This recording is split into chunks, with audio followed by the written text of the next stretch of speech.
Yeah. Not that that would save us. Look, Sarah, it's hard enough without you. Without what, Saul? Without me being realistic?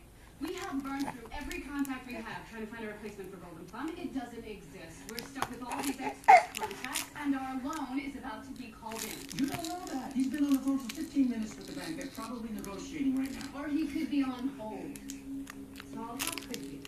How could you go behind my back and sign off on this when I explicitly told you not to? They're not budging.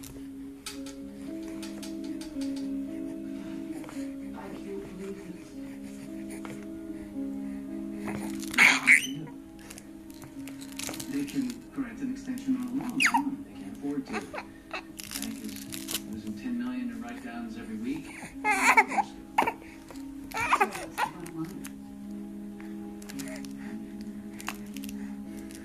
We got the loan in the next 48 hours. We're going to receive it.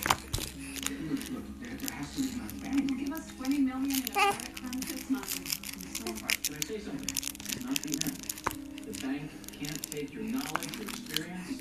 You decimate companies and then would give them a pep talk? Sarah, I'm just trying to help. Then why don't you give us back the money you paid to do this business? Because I'm a consultant. Not a fortune teller. Nobody could have predicted the hedge fund going on. And just for the record, that money you gave me was to generate ideas, not make decisions. It's your job. And if there's some sort of familial dysfunction when it comes to communicating, that's not my problem.